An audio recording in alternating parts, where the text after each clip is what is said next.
This channel does not promote any violent, harmful, or illegal activities. All content provided by this channel is meant for an educational purpose only. Top quality और consistent performance के लिए सिर्फ silver pump नाम याद रखना। দত্তপুকুরে কাটা মুন্ডকারের চাঞ্চল্যকর তথ্য।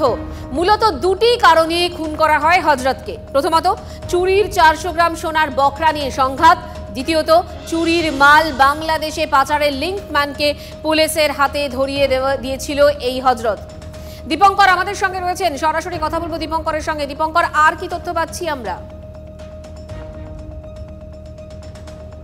দেখো, এখনো পর্যন্ত যা জানা গেছিল, আজকে এই যে তোমার ঘটনাস্থল, প্রথমে ঘটনাস্থল দেখাই, এখানেই হচ্ছে পিও, এখানেই দেহ পড়েছিল, এখানকার আশেপাশে কোথাও মুন্ডু ফেলে গেছে জলিল, এমনটা পুলিশকে জানিয়েছিল।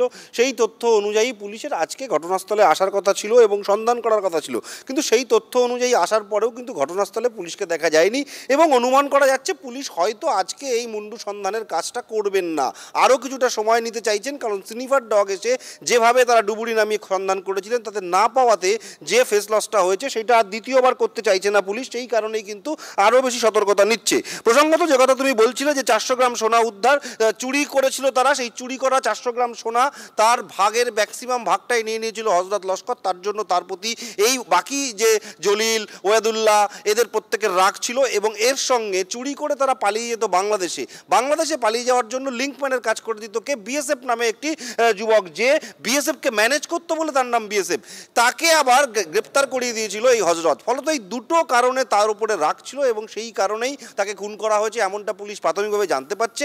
এবং ঘটনার দিন সন্ধ্যার পর থেকে এখানে চলে আসে এবং এখানে এসে পেছন দিক থেকে তার মাথায় আঘাত করা হয়, এমনটা জানা যাচ্ছে। এবং তারপর এখানে ঘটনাস্থলে লুটিয়ে পড়ে এবং অজ্ঞান হয়ে গেলে তার মাথা থেকে, দেহ থেকে মাথা আলাদা করা হয় এবং তারপর এই মাথা এই ক্ষেতের ভেতরেই কোনো জায়গাতে ফেলে রেখেছেন, এমনটা পুলিশকে জলিল জানিয়েছে।